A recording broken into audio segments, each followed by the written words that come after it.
Naniniwala ba kayo na lahat ng tao ay may tinatagong sikreto na hindi niya kayang sabihin kahit kanino? Minsan na bang pumasok sa isip mong pumatay, na sa sobrang galit mo, nagawa mo ng patayin ng isang tao sa iba't ibang paraan, pero hindi mo naman talaga kayang gawin sa totoong buhay at pinatay mo na lang siya sa isip mo? Kung nais mong malaman kung anong meron sa taong pinag-uusapan namin ni Manang Lucinda, pakinggan mo ang kwentong ito hanggang dulo.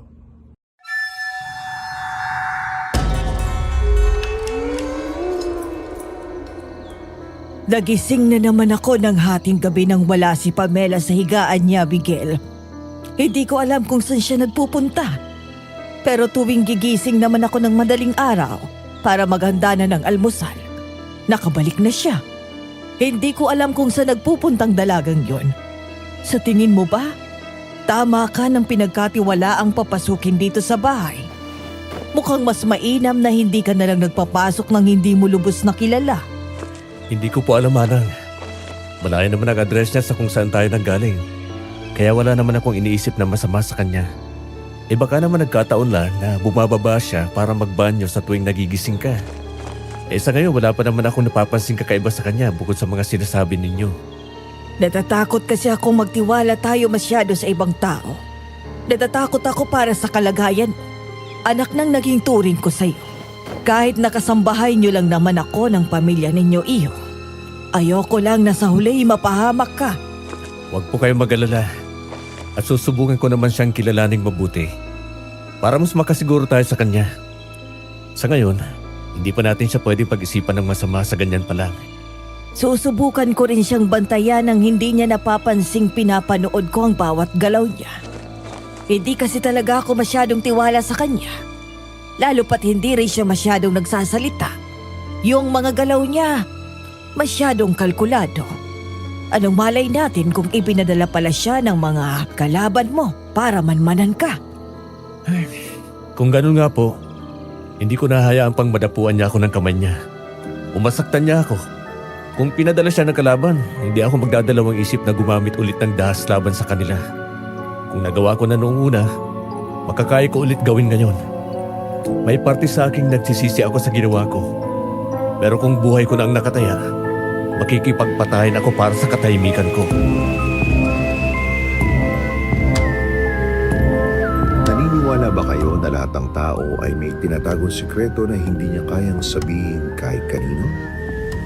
Minsan na bang pumasok sa isip mong pumatay, na sa sobrang galit mo, nagawa mo ng patayin ng isang tao sa iba't ibang paraan, pero hindi mo naman talaga kayang gawin sa totoong buhay at pinatay mo na lang siya sa isip mo? Kung nais mong malaman kung anong meron sa taong pinag-uusapan namin ni Manang Lucinda, pakinggan mo ang kwentong ito hanggang dulo. Blessed day, Sir John. Araw ng linggo at kagagaling ko lang din sa simbahan bago na buo ang loob kong ipadala sa inyo ang karanasan kong itong nangyari 8 years ago. Itago niyo na lang ako sa pangalang Miguel.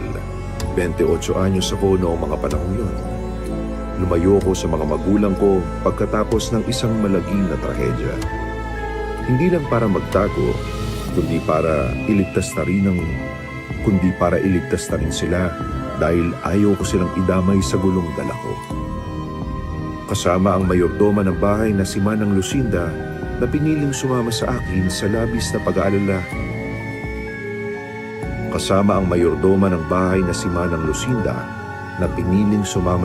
sa labis na pag-aalala. Kahit na wala siyang alam sa nangyayari, tumulak kami paalis at nagpakalayo-layo kung saan ako namulat lumaki. Matanda na rin si Manang, kaya naman nag-hire pa ako ng isa sa makakatulong niya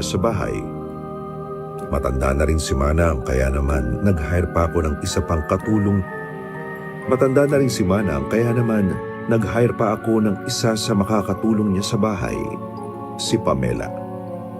Sa bagong tirahan, naglagay pa ako ng guard para makasiguro sa aming seguridad. Para sigurado akong walang makakapasok na banda.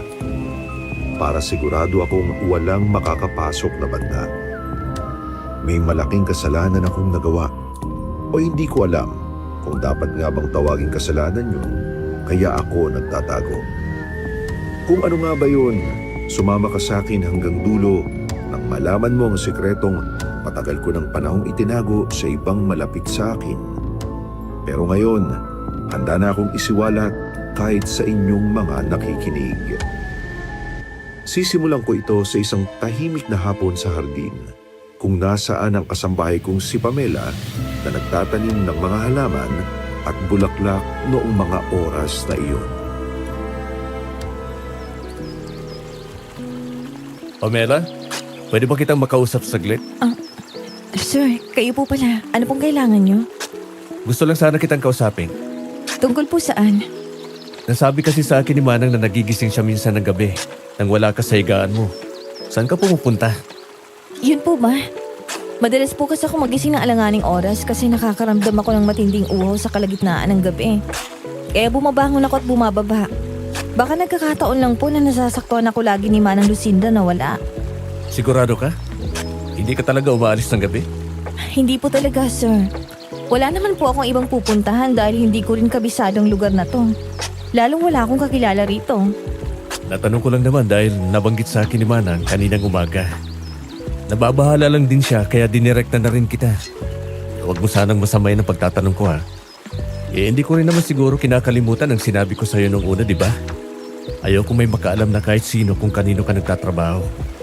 Ayaw kong may makakilalang iba rito kung sino nga ba ako o kung ano ang pangalan ko. Nag-iingat lang kami. Bakit nga po ba, sir? Bakit ayaw mong may makaalam kung sino ka? Huwag mo nang tanungin. Personal lang rason ang meron ako at wala akong balak na ipagsabi to sa kahit na kanino. Kahit sa'yo. Basta sundin mo lang ako at gawin mo lang kung anong trabaho mo para hindi tayo magkaaberya. Maliwanag ba yun sa'yo? Opo naman. Pasensya na rin po sa pagtatanong ko. Sige. Mabuti na rin nagkakalinawan tayong dalawa. Ituloy mo na yung ginagawa mo Maganda yung ginagawa mo rito sa garden. Binibigyan mo ng kulay at buhay ang paligid natin. Salamat po. Ito na kasing nakahiligan ko. Kaya sana ayos lang din po sa inyo na magtanim ako ng mga bulaklak. Oo naman. Walang problema. Sige na. Maya-maya, pumasok ka na rin sa loob at malapit ang dumilim. Sabay-sabay na rin tayong kakain nila Manang ng hapunan. Opo, sir. Susunod na rin agad ako sa inyo sa loob. Mukha namang mabait si Pamela. May mga pagkakataon lang talaga sa sobrang tahimik niya at kakausapin ka lang niya kung kakausapin mo rin siya.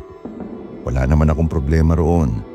Pero kailangan ko ring makasiguro na wala siyang ginagawang labag sa likuran ko kaya ako siya tinanong agad. Mas maganda na rin kasing maging mausisa ako kaysa punuin ko ng mga katanungan ng isip ko. Masyado na kasing maraming bagay ang bumabagabag sa akin at ayaw ko nang dagdagan pa. Bukod sa panayang tanong sa akin ng pamilya ko kung bakit ako bigla ang umalis nang hindi man lang sinasabi ang dahilan, hinahabol din ako ng matinding konsensya. Ayaw akong patahimikin ng utak ko. Kaya naman madalas tuwing gabi, nilulunod ko na lang ang sarili ko sa alak para hindi na ako kailangan mag-isip pa paghiga ko sa kama. Miguel, iho. Umiinom ka na naman. Pambatulog lang po, Manang. Nahihirapan na naman kasi ako makatulog. Kaya iniinom ko na lang ng alak para diretso higa na ako. Hindi ka naman ganyan doon sa Maynila, anak ko. Hindi ka naman pala inom. Ano't simula nang umalis tayo sa syudad, gabi-gabi ka nang nagiinom. Alam kong may problema ka pero hindi kita pinipilit na magsalita. Alam ko namang kusa ka rin magsasabi. Pero nag-aalala na ako ng gusto sa'yo. Wala lang po ito, Manang. Sadyang marami lang talaga akong competitors ngayon. Ang hirap kapag online meetings. Makipag-usap ng maayos sa online meetings. Pero ayoko namang bumalik ng Manila. Alam ko kapag may tinatago ka o nagsisinungaling ka. Nakikita ko yun sa mga mata mo. Miguel, alam mo namang kakampi mo ko. Hindi mo naman siguro ako isasama paalis kung hindi mo ako pinagkakatiwalaan, hindi ba? Opo. Para ko na kayong nanay. Mula bata pa ako, nandiyan na kayo para sa akin. Inaalagaan niyo ako. Pero Manang, ang hirap eh. Ang hirap-hirap sabihin ang kinakaharap kong problema ngayon. Bakit ka umiiyak? Ano ba talagang problema? Manang, Nang yakapin ako ni Manang Lucinda, tila doon na bumuhos lahat ng nararamdaman ko. Para akong batang iyak ng iyak sa bisig niya. Kita ko ang gulat sa mga mata niya dahil doon. Pero mas pinili niyang huwag na munang magsalita at hagurin na lamang ang likuran ko. Hinayaan niya akong umiyak hanggang sa makayanan ko nang sabihin kung ano nga ba talaga ang dahilan ng biglaan naming pag-alis. Gustong-gusto ko nang magsalita ng mga oras na yon. Pero para akong napipi at walang ibang kayang gawin kundi humikbi. Anong dahilan at nagkakaganyan ang alaga ko, ha? nakapatay ako. Ah. Nakapatay ako, Manang. Ano? Anong nakapatay? Ha, Miguel, hindi magandang biro yan. Sana nga po nagbibiro lang ako. Sana nga hindi na lang totoo yun. Sana hindi na lang nangyari. Diyos ko. Anong ginawa mo? Hindi ko naman sinasadya. Pero yun ang kailangan kong gawin, Manang. Kasi kung hindi ko siya uunahan, baka ako nang patay ngayon. Baka wala na ako ngayon. Sino? Sinong pinatay mo? Yung assistant ko, Manang. Napatay ko siya. Por Diyos, por Santo. Si Patricia? May dahilan ako, Manang. Narinig ko siyang may kausap sa telepono. Plano nilang patayin ako para mawala ako sa landas nila. Matagal na nilang pinagpaplanuhan yun. Hindi ko lang alam kung sinong kausap niya dahil hindi ko nabusesan. Anong ginawa mo nang marinig mo siya? Kinumpronta ko siya. Pilit ko siyang pinapaamin. Pero ayaw niyang magsalita. Dala ng galit ko. Tinakot ko siya. Tinutukan ko siya ng baril. Binaril mo siya? Hindi po. Hindi pa. Nagulat ako sa ginawa niya, Manang. Hindi ako makapaniwala. Anong ginawa niya? Biglang humaba ang mga kuko niya. Umangil siya na parang hayop. Tapos, lumabas ang mga pangil niya, Manang. Hindi ako nabibiro. Hindi ako nananaginip. Pero nag-iba talaga ang itsura niya. Aswang? Aswang siya? Hindi ko alam ang itsura ng aswang, Manang. Pero siguro gano'n na nga. Nataranta ako. Akma na siyang susugod sa akin. Kaya sunod-sunod ko na siyang pinaputokan ng baril. Bago pa niya ako madakma. Hindi ko alam kung may ibang nakarinig sa rest house natin. Kahit malayo ang mga susunod na kabahayan. Kaya nilinis ko agad, Manang. Pero, hindi ko makakalimutan ang itsura niya habang binubuhat ko ang bangkay niya. Anong itsura niya? Natuyot siya. Parang nakadikit na lang ang balat sa buto.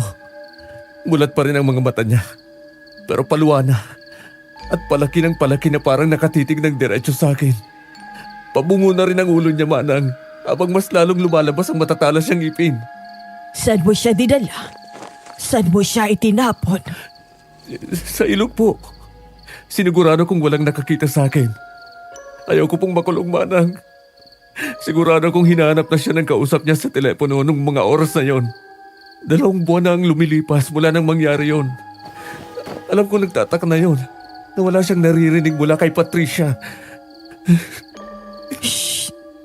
Tama lang na nagtago tayo. Pero tama lang din ang ginawa mo. Aswang siya at may balak siyang masama sa'yo. Kaya dapat lang din napatayin mo siya. Para hindi na makapaminsala pa ng iba ang tulad niya. Hindi lang naman po yun ang iniisip ko. Alam kong babalikan nila ako. Hahanapin nila ako para patayin dahil sa ginawa ko.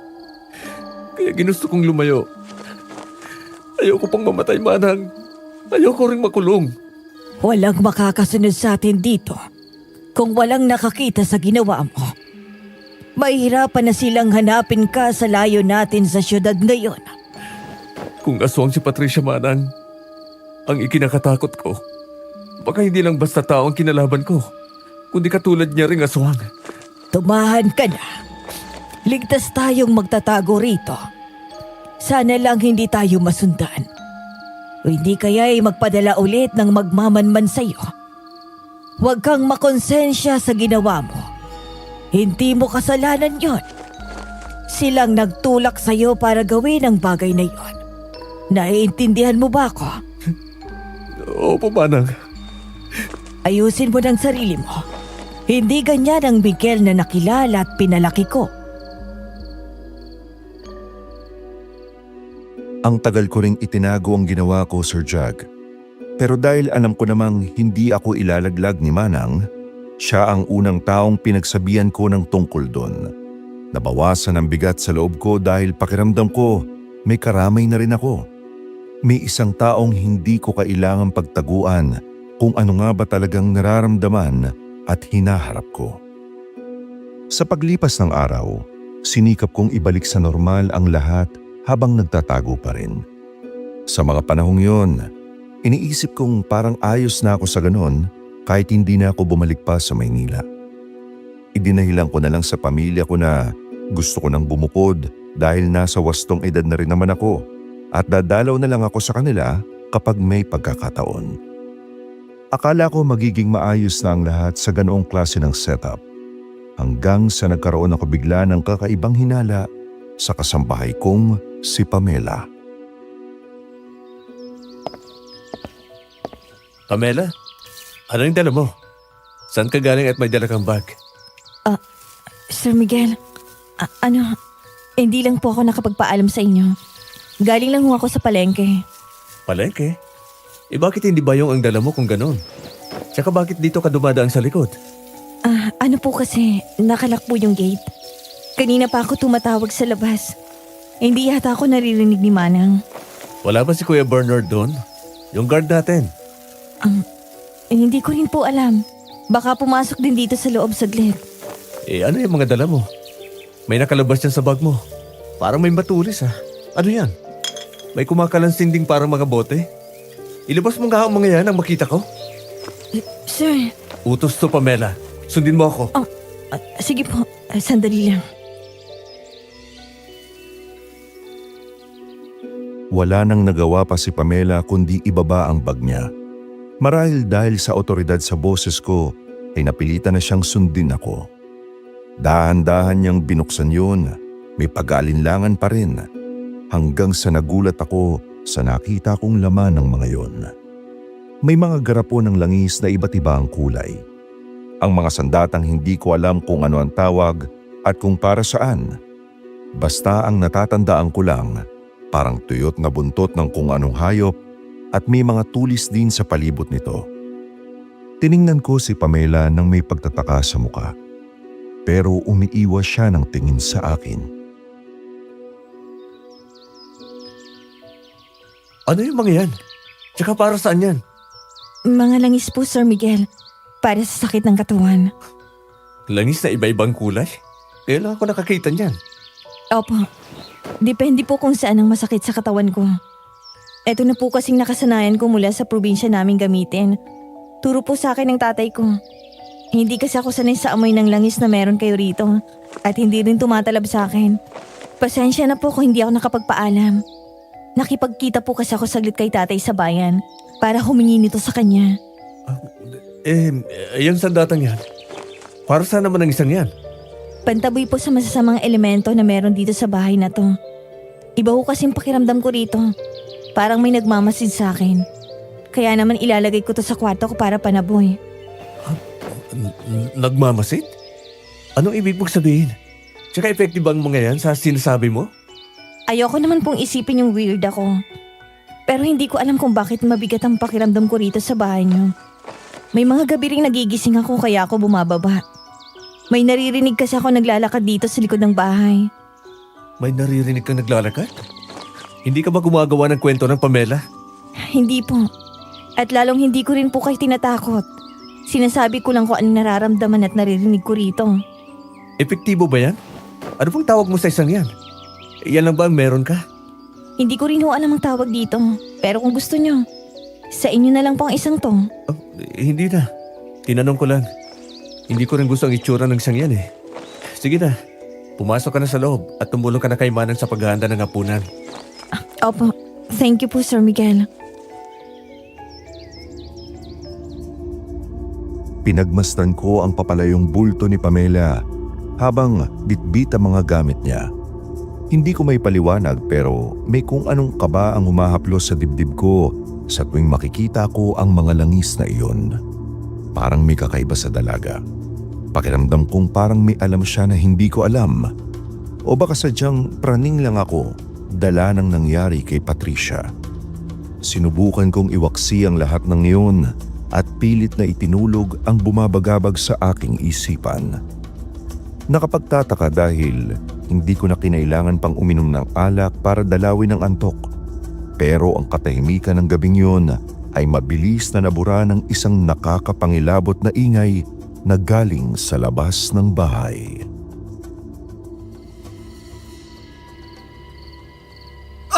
Sa Kraulo! Tulungan niyo ako! Ay, Diyos ko! Tulong! Ano yun? Kuya Bernard! Anong nangyari? Miguel! Miguel! Narinig mo ba yon? Ang guard natin! Opo, Manang. Diyan lang kayo sa likod ko. Huwag kayong hiwalay sa akin. Sir, sandali lang. Huwag muna kayong lalabas. Delikado. Ha? Hindi natin alam kung anong meron dyan. Pamela, saan ka pupunta? Anong gagawin mo sa kusina? Manang, nasa ng asin? Ay, nandyan sa gilid ng kalan. Bakit? Anong gagawin mo dyan? Kailangan natin to. Dala-dala mo pa yung sandata mo? Anong magagawa niya sa kung ano man ang nasa labas? Huwag na po kayong maraming tanong. Sumunod na lang kayo sa akin. Mabilis ang bawat kilos ni Pamela. Parang ibang tao siya noong mga oras na yon. Hawak niya ang isang plastik ng asin sa kaliwang kamay habang baka sa mukha niya ang matinding konsentrasyon. Sumunod kami ni Manang Lucinda sa kanya palabas ng pintuan, bitbit ang takot na baka muling maulit ang malagim na eksenang pilit kong kinakalimutan. Pero ang tumambad sa amin sa labas ng gate ay higit pa sa inaasahan ko. Diyos ko! Kuya Bernard! Ano yung nilalang na yan? Bakit ganyan ang itsura niya? Tulungan ko! Hindi ako makahiga. Anong gagawin natin?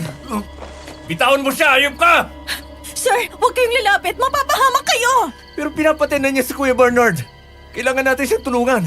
Kung wala tayong gagawin, baka mamatay siya. Ako nang bahala rito. Lumayo kayo ng konti.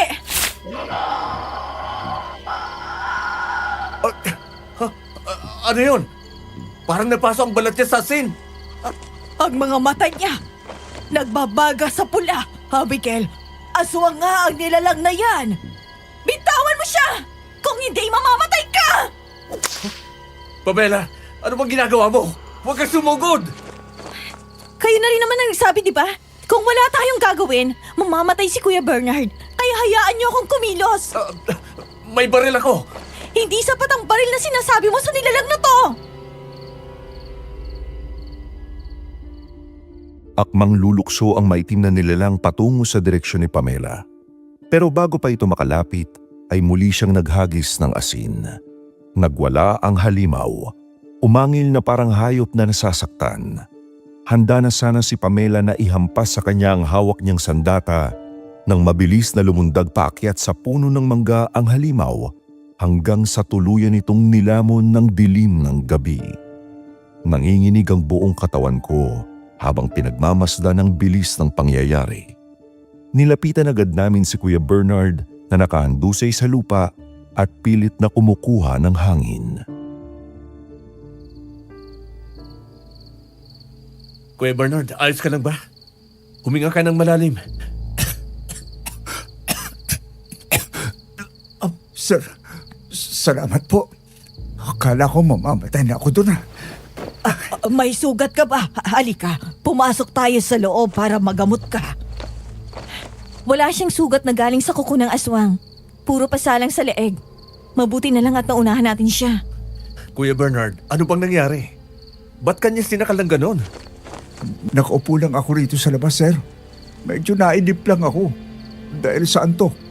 Pero bigla na lang akong nagising dahil may malamig at magaspang na kamay na humawak sa leeg ko. Sa susunod kasi huwag kang tutulog-tulog. Maging alerto ka sa paligid. Pasensya na po, sir. Hindi ko naman po akalain na may ganong klaseng dilalang na atake rito. Hindi lang basta nila lang yon. Mukhang gusto talaga nung makapasok rito sa loob. Kaya ikaw ang gustong unahin. Diyos ko, Miguel. Hindi naman kaya natuntun ka na nila. Pamela, paano mo nalaman na kailangan ng asin? At saan ka natutong lumaban ng ganun? Turo lang po ng tatay ko, sir. Kung sakaling malagay sa panganib ang buhay ko. Pumasok na po tayo sa loob. Hindi pa tapos ang gabi. Baka bumalik pang isang yon.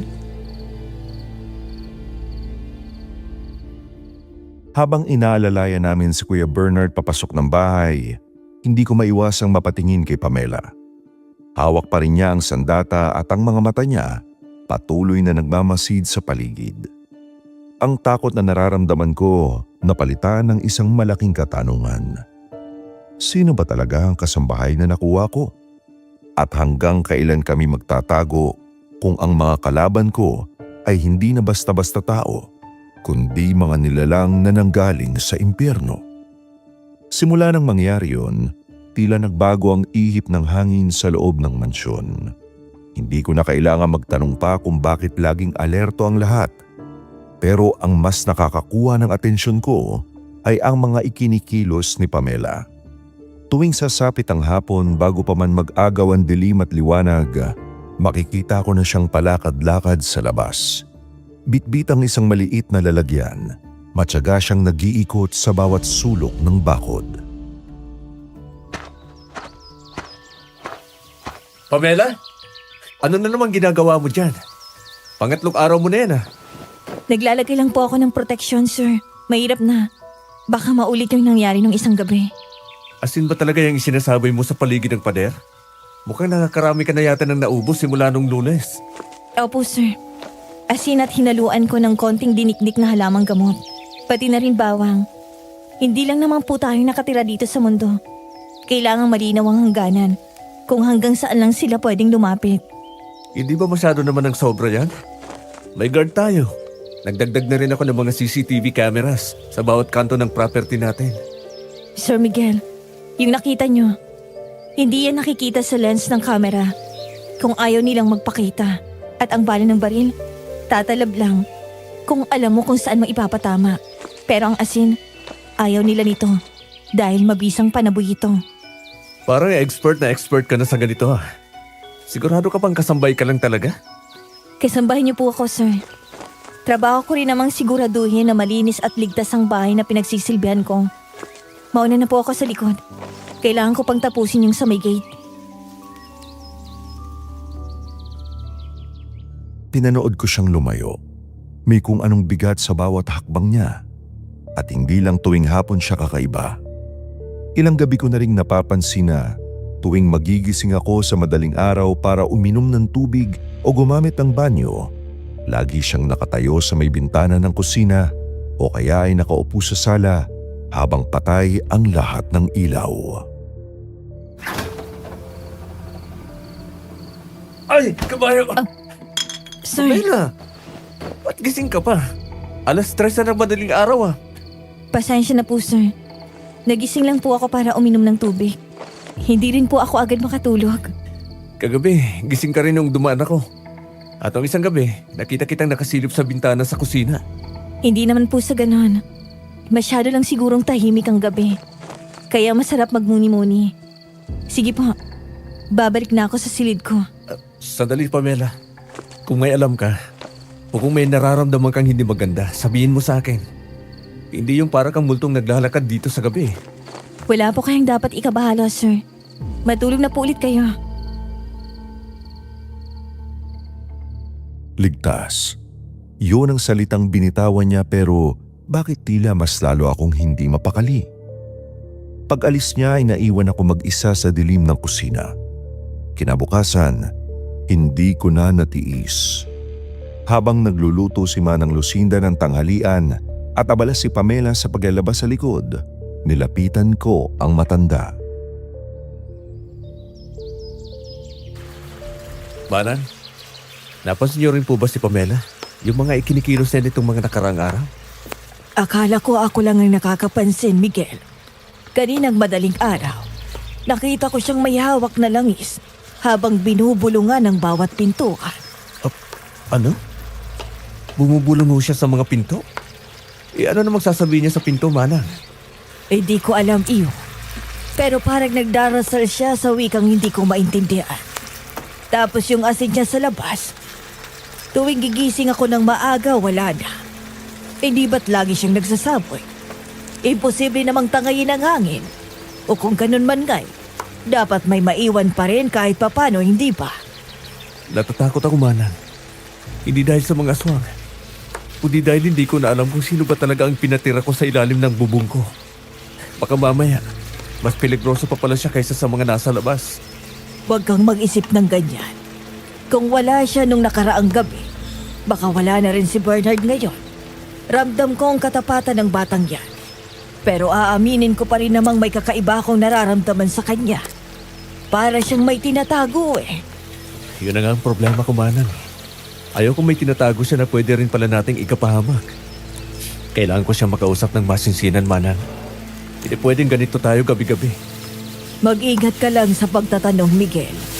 Ang mga taong may dalang ganyang kaalaman, madalas ay may mabigat ding pinagdadaanan. Tumango ako kay Manang pero ang isip ko ay lumilipad na sa kung anong posibleng itinatago ni Pamela. Tiningnan ko ang bintana at nakita ko siyang matikas na nagsasampay ng mga puting kumot. Sa madaling tingin, isa lang siyang simpleng dalaga mula sa probinsya. Matapos ang naging pag-uusap namin ni Manang, ilang araw na rin siyang hindi nagkakalat ng asin at hindi ko na rin siya nakikitang gising sa madaling araw na parang nagbabantay. Nagsisimula na sana akong kumalma. Iniisip na baka napagod na lang siya o baka na-realize niyang masyado na siyang nagiging praning. Pero isang hapon, habang pababa ako mula sa aking study room, may napansin akong hindi pamilyar na bulto sa labas ng aming gate. Mula sa bintana sa hallway, kitang-kita ko si Pamela na nakatayo sa tapat ng rehas at may kausap siyang lalaki. Sinubukan kong pakinggan ang usapan nila pero masyadong malayo ang distansya. Mukhang kasing edad ko lang ang lalaki. Maayos ang pananamit, pero may kung anong aura siya na hindi ko nagustuhan agad. Nakapamulsa siya habang nakikipag-usap kay Pamela at kahit hindi ko marinig ang boses niya, kitang-kita sa kumpas ng kamay at sa tawa niya ang isang uri ng yabang. Yung tipong akala mo ay sa kanyang kalsadang kinatatayuan niya. Ilang minuto pa silang nag-usap bago tumalikod ang lalaki at sumakay sa isang motor. Agad akong bumaba para salubungin si Pamela. Pamela? Ay, Sir Miguel, Sino yung kausap mo kanina sa gate? kayo po pala, yung lalaki po ba? Oo. Yung lalaking parang mayabang ang dating. Bakit parang seryoso ang usapan niyo? Kilala mo ba yun? Hindi ko po siya kilala, sir. Ngayon ko lang din po nakita yung dito sa lugar natin. Ano raw ang kailangan? Ba't hindi mo mala ako tinawag kung may mahalagang sadya? O kaya sana tinawag mo si Kuya Bernard? Nag-a-apply daw po siya ng trabaho, sir. Nagtatanong kung tumatanggap daw ba kayo ng bagong tauhan o kahit driver man lang daw. Driver?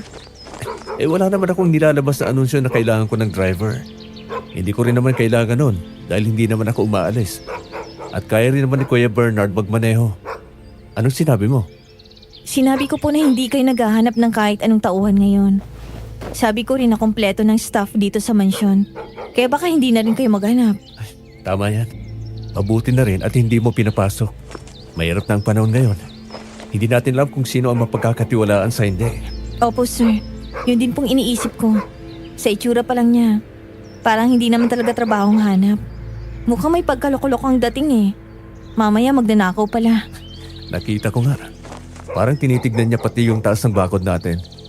Nakakapagtaka lang na dito pa siya nag-apply. Medyo liblib na to at malayo sa ibang bahay. Kaya nga po agad ko siyang pinaalis. Sinabihan ko na wag na ring babalik dahil istriktong may-ari ng bahay. Salamat, Pamela. Tama lang ang ginawa mo. Bilang pag-iingat, sabihan mo na rin si Kuya Bernard na wag magbubukas ng gate sa kahit na sino. Lalo na kung hindi ko naman inaasahan ang pagdating. Masusunod po, sir. Ako na po magsasabi sa kanya mamaya pagkagising niya. Tumango ako at bahagyang gumaan ang pakiramdam ko. Kahit papano, nakikita kong seryoso si Pamela sa seguridad ng bahay namin. Sa kabila ng mga misteryosong kinikilos niya, malaking tulong din na may katulad niya akong kasama na hindi basta-basta nagtitiwala sa estranghero. Pero habang naglalakad ako pabalik sa loob, hindi ko pa rin maalis sa isip ko ang mukha ng lalaking yon. Naging normal ang lahat matapos nun. O, yun ang akala ko. Kampante ako dahil bukod sa mga aswang, pati ang mga kahina-hinalang tao ay mabilis na naitataboy ni Pamela. Pero ang hindi ko alam, habang mahimbing akong natutulog at habang kampanteng nagbabantay si Kuya Bernard sa labas, may mga lihim na lakad ang kasambahay ko na hindi namin namamalayan. Akala ko nasa kwarto lang siya kasama si Manang, nagpapahinga. Pero may iba palang mundong ginagalawan si Pamela sa tuwing sumasapit ang dilim. Isang mundong muntik nang maging huling hantungan niya. Miguel! Ay, Diyos ko, Miguel! Tulog! Manang? Ano yun? Manang? Anong nangyari? Ba't kayo sumisigaw? Ay, si Pamela, Miguel. Tingnan mo ang bata. Hindi ko alam kung anong nangyari sa kanya. Nagising na lang ako, naghihingalo na siya. Ano? Bakit puro dugo ang sahig? Pamela, naririnig mo ba ako? Sir Miguel, Ha? Manang, kumuha kayo ng tela. Kailangan nating pigilan ang dugo sa tagiliran niya. Ano bang nangyari sa'yo, Pamela? May pumasok ba rito o lumabas ka? aswang, marami sila. Aswang? Ay, paano? Nakalak ang pinto. Nasa labas si Kuya Bernard. Paano ka nila nasaktan? Miguel, tingnan mo yung bintana, nakabukas. May hagdan sa labas. Diyos ko, may mga bahay ng dugo rito sa hamba. Dito ka ba dumadaan palagi, Pamela? Kaya ba hindi ka namin napapansin? Pasensya na. Kailangang mabawasan ang bilang nila. Huwag ka na muna magsalita. Manang, tumawag tayo ng ambulansya. Huwag po. Hindi nila ako matutulungan. Hindi ito ordinaryong sugat. Pero mamamatay ka na, anak. Tingnan mo. Parang may laso na mga kalmot sa likod mo. Ha? Nangingitim na ang balat niya, Miguel. Sir, kunin niyo yung papel sa bulsa ng bag ko. Teka. Eto ba? May address dito. Sitio Maligaya. Kanto ng lumang sementeryo. Ano to? Dalhin niyo ako dyan. Yung tao dyan, alam ang gagawin. Bilisan niyo po. Pakiusap. Malayo to, Pamela. Halos 2 oras sa biyahe to mula rito. Baka hindi ka na umabot. Siya lang ang makakapagligtas sa akin. Please, Sir Miguel. Manang, ihanda niyo ang sasakyan. Tawagin niyo si Kuya Bernard. Sabihin niyo ilabas ang SUV. Ay, lalabas ka, Miguel. Pero ilang buwan ka nang hindi lumalabas ng gate. Mapanganib para sa'yo. Wala na tayong pagpipilian, Manang. Hindi naman natin siya pwedeng hayaang mamatay na lang. Bilis! Nagkagulo ang lahat. Binuhat namin si Pamela na halos wala ng malay. Sa bawat patak ng dugo niya sa suot kong puting sando, mas lalong bumibilis ang tibok ng puso ko. Hindi ko alam kung sino ang pupuntahan namin o kung totoo ba ang mga sinasabi niya. Sa unang pagkakataon, matapos ang ilang buwang pagtatago, bumukas ang malaking gate ng mansyon para sa akin. Sir, bibilisan ko pa ba? Masyadong madilim ang daan. Baka may biglang tumawid, hindi ko masyadong makita. Sige lang, Kuya Bernard. Kailangan natin makarating doon bago pa siya mawala ng hininga. Kumusta siya sa likod, Manang? Tulog na siya, Miguel. Pero napakainit niya. At parang gumagalaw ang mga ugat niya sa leeg. Nakakatakot tingnan. Pamela, gumising ka. Malapit na tayo. Sino ba ang pupuntahan natin doon? Tatay. Tatay ko. Tatay mo? Sir, parang may sumusunod sa atin Kanina pa tong motor na to. Ayaw mag-overtake pero hindi naman umaalis sa likod natin. Huwag mong hihintuan. Dire-diretso lang. Iligaw mo kung kailangan. Ay, Diyos ko. Ay, iligtas niyo po kami. Bakit ba tayo napunta sa ganitong sitwasyon? Manang, kumapit lang kayo. Kuya Bernard, sa susunod na kanto, pumasok ka sa looban. Yan ang nakasulat sa papel. Sir, sementeryo na to ah. Sigurado ba kayo rito? Parang wala namang bahay dito eh. Ituloy mo lang. Sabi niya tatay niya raw ang nandyan at alam daw ang gagawin sa kanya. Binaybay namin ang mga daang puno ng talahib at mga punong animoy mga higanting nakamasid sa amin. Walang ilaw sa paligid kundi ang headlight lang ng sasakyan. Sa bawat sandali, parang mas lalong bumibigat ang hangin. Sa tuwing lilingon ako kay Pamela, mas lalo akong kinakabahan para sa buhay niya. Maya't maya akong pinatitingnan kay Manang kung buhay pa ba siya hanggang sa uminto kami sa isang maliit na bahay sa likod ng sementeryo. Yun lang ang nag-iisang bahay na nakatayo roon at humalimuyak agad sa hangin ang kakaibang amoy ng mga halamang gamot. Balot ito ng baging. Halos hindi ko na maaninag ang pinto dahil sa dilim. Pero hindi na ako nag-aksaya ng panahon. Binuhat namin si Pamela habang si Manang Lucinda naman ang panayang katok sa lumang kahoy na pinto. Kinakabahan ako dahil baka huli na ang lahat, lalo't tila hindi na humihinga ang kasambahay ko. Sino yan? Anong kailangan ninyo sa ganitong oras? Diyos ko, Pamela, anak! Kayo bang tatay niya? Tulungan niyo po kami. Marami siyang sugat at kalmot at kanina pa siya nawala ng malay.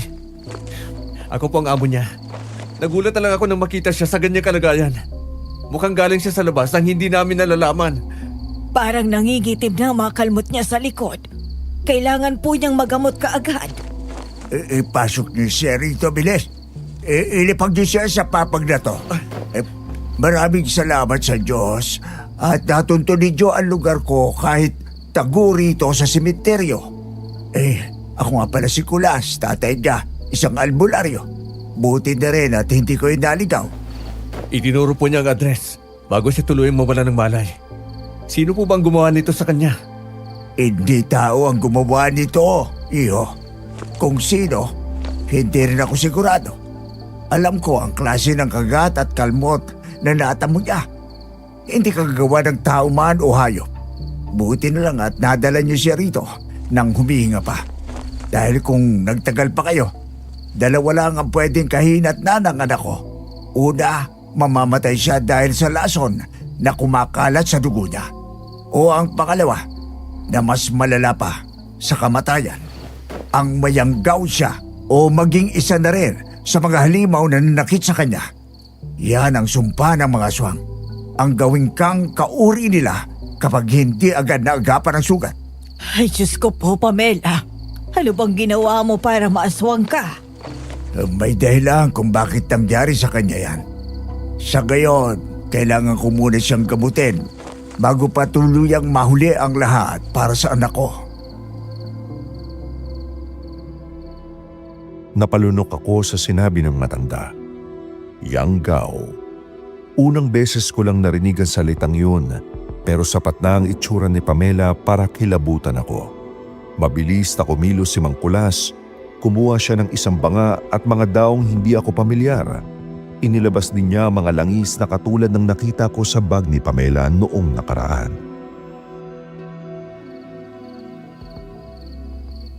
Maiging pakihawakan ang mga kamay niya. Kailangan kong diinan ang pagpiga ng lason sa tagiliran niya. Miguel, kumuha ka ng malinis na tubig doon sa banga at basain mo ang noon niya. Kailangan bumaba ang lagnat niya bago umakyat ang lason sa utak niya. Opo, Mang Kulas. Gagawin namin ang lahat. Iligtas niyo lang po siya. Ang init-init niya, Kulas. Parang nag-aapoy ang balat ng bata. Normal lang yan dahil lumalaban ang katawan niya sa kamantang ng aswang. Tinitiyak ko sa inyo, hindi ko hayaang makuha nila ang anak ko ng ganun-ganun na lang. Maraming salamat sa pagdadala sa kanya. Malaking utang na loob ang itatanim ko sa inyo dahil sa ginawa ninyong pagliligtas sa kanya. Kahit alam kong hindi nyo talaga alam kung ano bang nangyayari at nagkakaganyan siya. Hindi ko alam kung gaano katagal na ginagamot ni Mang Kulas si Pamela. Sinigurado niyang malinis ng mabuti ang mga sugat nito. Basta namalayang ko na lang, parang pati ako nakipagbuno kay kamatayan dahil sa tagaktak ng pawis ko. Makalipas ang halos 1 oras, bagsak ang katawan ng anak niya. Mahimbing ang tulog, pero hindi na kasing putla tulad kung paano ko siya nakita noong naabutan ko siya. Pinunasan ng matanda ang pawis sa kanyang noo bago dahan-dahang tumayo at lumingon sa amin ni Manang Lucinda. Seryosong mukha niya, tila may malalim na iniisip habang tinitingnan ang labas ng bintana. Sigurado ba kayong walang nakasunod sa inyo hanggang dito sa looban? Matalas ang paningin at pang-amoy ng mga aswang. Baka hindi nyo lang sila nakikita pero nanonood pa rin pala sila. Hindi ko alam kung aswang ba yung sumusunod sa aming nakamotor kanina. Pero nailigaw naman namin sa highway. At mukhang hindi na rin kami nagawang sundan dito. Sana nga, ay Diyos ko. Hindi naman na naging iba si Pamela sa amin. At napatunayan naming mabait siya. Kaya naman nagulat na lang kami nang makita siyang ganyan ang kalagayan. Mabait siya sa inyo dahil alam niya ang mabuti kayong tao. Pero sa mundong ginagalawan niya, siya ang kinatatakutan. Panahon na para malaman ninyo ang totoo. Ang anak ko ay hindi lang basta kasambahay ninyo. Siya ay isang manunugis. Isang tagapaslang ng mga aswang na matagal nang nagasik ng lagim sa probinsyang ito. Manunugis? Ibig niyo pong sabihin, kaya siya nawawala tuwing gabi sa mansyon dahil nangangaso siya ng mga aswang? Ganun na nga, Miguel.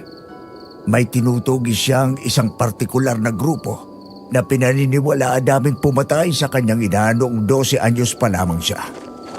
Ang mga aswang na ito ay may kakaibang palatandaan.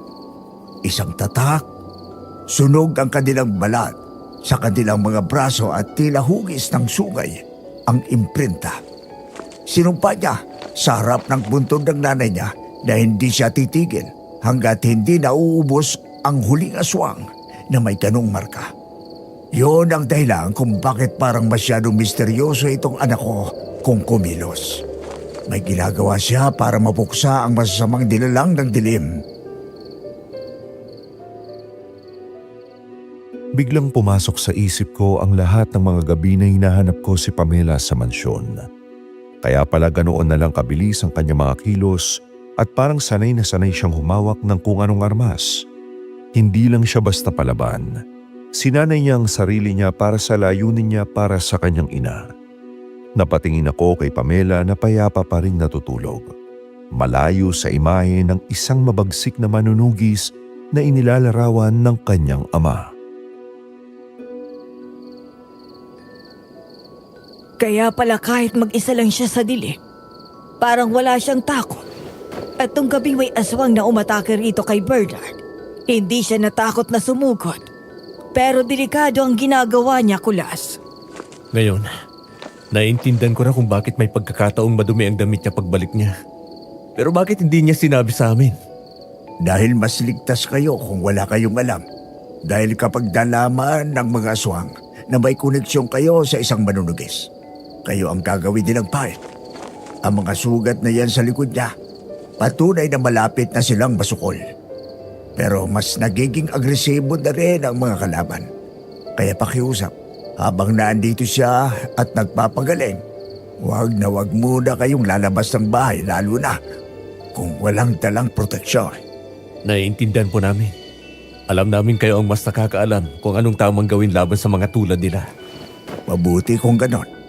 Dahil ang laban na to ay hindi lang para sa paghihiganti. Laban na rin ito para sa kaligtasan ninyong lahat na naging bahagi ng buhay niya. Mabuti na lang din po. At may tulad ni Pamela sa buhay namin ngayon. Kaya pala marami siyang alam, lalo na sa mga masasamang elemento, na hindi po biro yung ginagawa niyang pagsasaboy ng asin tuwing hapon. At baka nga tuwing gabi na makikita ko siyang gising pa, nagbabantay siguro siya para sa posibleng banta sa seguridad namin. Masyadong makatao ang anak ko na handa niyang isugal ang sarili niyang buhay para lang kalabanin ang mga halimaw. Natatakot ako para sa kanya, pero hindi ko na rin siya mapigilan. Itinatak niya na kasi sa isip niyang yun ang kailangan niyang gawin. Ibang klaseng babae itong si Pamela. Lumaki siyang matapang nang hindi ko kinakailangan turuan kung anong kailangan niyang gawin kapag naagrabyado siya. Ibang klaseng determinasyon ang meron ng batang yan. Siya lang ang meron ako at natatakot din ako kapag malayo siya sa akin. Hindi ko alam kung anong nangyayari sa kanya sa tuwing hindi kami magkasama. Huwag po kayong mag-alala. Ngayong alam ko na po ang tungkol sa pagiging manunugis sa Pamela, susubukan namin siyang tulungan.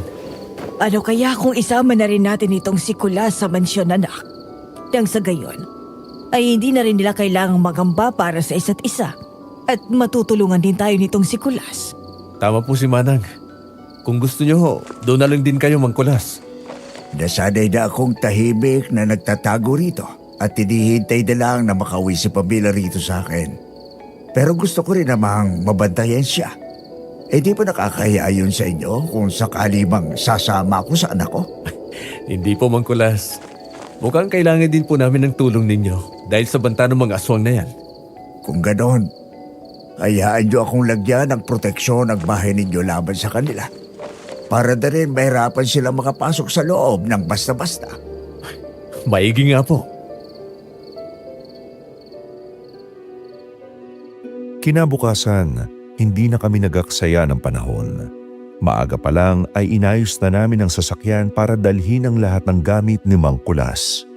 Hindi ko kasi kayang hayaan na lang silang manirahan sa likod ng tila abandonadong sementeryo na yun, lalo na't kritikal pa ang lagay ni Pamela. Habang binabaybay namin ang daan pabalik sa mansyon, hindi ko mapigilang sumulyap sa rearview mirror. Nakita ko si Mang Kulas na tahimik lang na nakatingin sa labas. Yakap ang isang luma at kupas na bag na tila doon nakasiksik ang buong buhay niya bilang albularyo. Pagdating sa mansyon, agad naming inilagay si Pamela sa isa sa mga guest room sa ibaba para hindi na mahirapan si Manang Lucinda na pumanhik pababa at pataas kapag aasikasuhin niya ito. Dahan-dahan lagi oh. Masilang pa masyado ang sugat niya. Nababaga pa halos. Opo, Mangkulas. Manang, pakikuha naman ng malinis na tubig at basahan para mapunasan natin ang pawis niya. Heto na, anak. Ay, Diyos ko. Hanggang ngayon, hindi pa rin ako makapaniwala na ganyan ang sasapitin niya. Tingnan mo ngayon na tila nauupos na kandila. Matatagalan bago siya makabawi, Lucinda. Hindi biro ang lason mula sa kuko ng mga aswang na yon. Swerte na lang at matatag ang pundasyon ng anak ko. Mangkulas, sigurado po ba kayong sapat na itong guest room? Kung gusto nyo, pwede nating ilipat ang mga gamit nyo sa mas malaking kwarto. Ayos na kami rito, Miguel. Ang mahalaga ay may maayos siyang higaan at maiwasan ding magka-impeksyon siya rito dahil sa mga dumi ng alikabok. Lalo na sa sementeryo. Salamat sa tulong ninyo. Wala po yun. Utang ko na rin po ang buhay ko sa anak ninyo. Pinagmasdan ko si Pamela habang mahimbing na natutulog. Maputla siya at mahina rin ang kanyang paghinga. Pagkatapos naming maisaayos ang lahat sa loob, hindi nagatubili si Mang Kulas na lumabas. Bitbit ang kanyang lumang bag. Hinarap niya ang malawak na bakuran ng mansyon. Kita ko ang panginginig niya sa bawat kilos niya habang binubuksan ng isang garapong may lamang maitim na likido. Mangkulas, ano pong gagawin nyo? Kailangan nating lagyan ng bakod ang buong paligid, Miguel. Hindi sapat ang pader at bakal para sa mga dilalang na naghahanap sa inyo. Pansin ko na lagyan na yata ni Pamela ng harang ang loob ng bahay. Nagpahid na siya ng mga langis. Ibig nyo bang sabihin ay itong mga langis na isinasabon nyo? Ito po ang mga pangontra? Hindi lang ito basta-basta langis, Miguel. Pinagsama-samang halamang gamot ito na ayaw nila sa amoy. Kabilang na rin ang bawang. Kapag natuyo na ito sa lupa, magsisilbi itong lason sa mga aswang na susubok na tumapak sa bakuran mo. Magiging ligtas na po ba kami kapag natapos niyo yan? Walang kasiguraduhan sa mundong ito. Pero mas mabuti na ang may proteksyon kaysa wala. Kailangan mong maging handa palagi. Bawat oras, bawat minuto at segundo. Hindi sila titigil hanggat hindi nila nakukuha ang kung ano mang gusto nila mula sa iyo. Naintindihan ko po. Salamat po, Mang Kulas. Sinundan ko ang bawat hakbang ni Mang Kulas habang iniikot niya ang buong perimeter ng property. 2 araw ang mabilis na lumipas. Nagising na si Pamela pero tila piping saksi pa rin siya sa paligid dahil sa sobrang hina ng kanyang katawan. Kahit gising ang diwa, tanging paggalaw lang ng mga mata niya ang kaya niyang isagot sa amin. Lumipas pa ang 2 araw bago siya tuluyang nagkaroon ng kulay sa mukha. Nakaupo ako sa gilid habang si Mang Kulas naman ay maingat na sinusubuan ng lugaw ang kanyang anak. Ramdam ko ang bigat ng katahimikan sa loob ng kwarto hanggang sa basagin yun ng isang mahinang boses na puno ng pagtataka. Sir Miguel, bakit? Pamela, huwag mo munang pilitin ang sarili mong magsalita. Kung hindi mo pa talaga kaya, mahina ka pa. Hindi. Kailangan kong malaman. Ano bang atraso mo sa kanila? Bakit kayo nahabol ng mga aswang na iyon? Anak, kumain ka muna.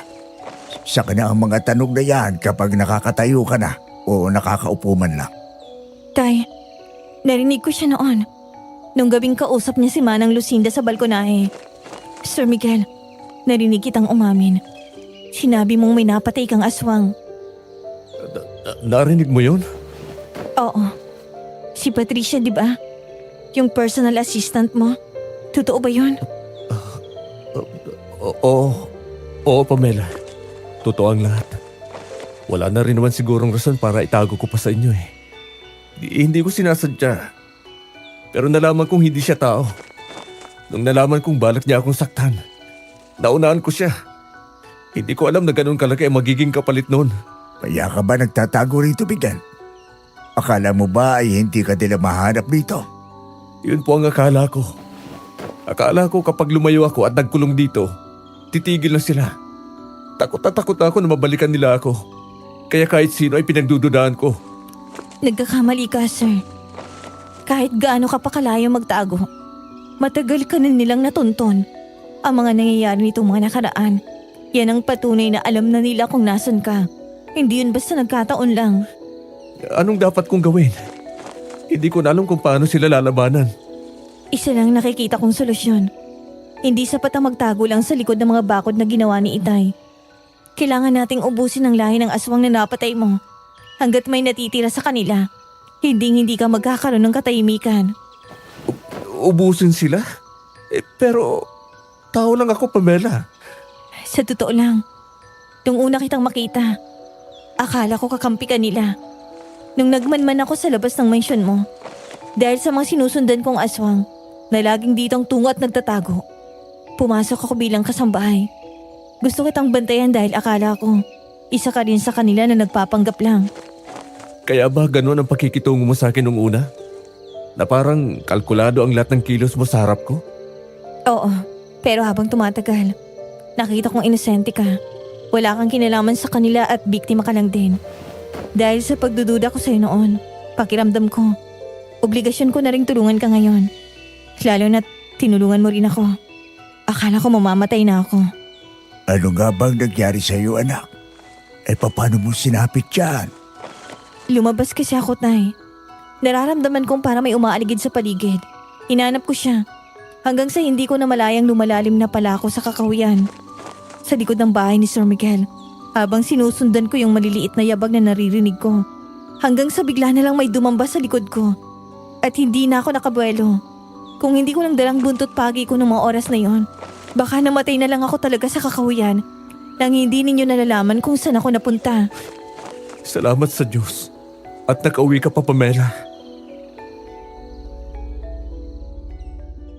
Lumipas ang 2 linggo na tila ba bumalik sa normal ang lahat. Dahil sa mga proteksyong inilagay ni Mang Kulas sa paligid ng mansyon, Pansamantalang natigil ang mga pagpaparamdam ng mga aswang.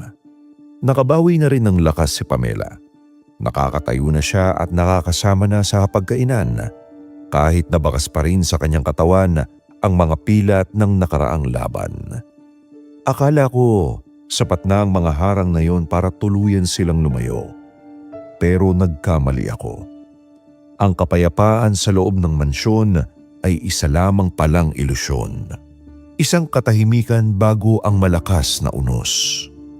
Isang gabi, habang mahimbing na tulog ang lahat, isang sigaw ang bumasag sa katahimikan na kailanman hinding-hindi ko makakalimutan.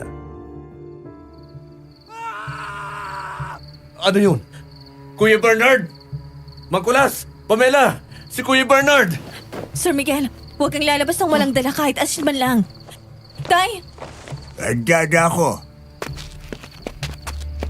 Kuya Bernard! Ay, Diyos ko, Bernard! Huwag kang lalapit, Sir Miguel! Ah, Huli na. Wala na siya. Nakatakas na rin agad ang aswang. Hindi na natin siya naabutan. hindi. Hindi maaari ito. Kanina lang ay kausap ko pa siya tungkol sa pamilya niya. Kuya Bernard, gumising ka! Walang yan. Nagawa nila makalusot sa isang iglap. Tingnan niyo ang tenda. Halos mawasak sa isang kukulang. Paano nangyari ito? Ang dami nating proteksyon. Bakit hindi natin narinig ang pagdating nila? Ganyang kabilis kumilos ang aswang kung gugustuhin nila, Miguel. Kaya nilang kubuha ng buhay sa loob lang ng ilang segundo nang hindi mo namamalayan. Isang kurap mo lang, kamatayan na ang karap mo. Masyadong matinding galit nila. Naghahanap sila ng butas at nahanap na nila yon kay Bernard. Kasalanan ko to. Kung hindi dahil sa akin, hindi mamamatay ng ganito si Kuya Bernard. Wala siyang kinalaman dito. Miguel, anak, kuminahon ka. Huwag mong sisihin ang sarili mo. Pero Manang, paano na ang pamilya niya? May mga anak si Kuya Bernard na naghihintay sa kanya. Alam ko, anak. Masakit.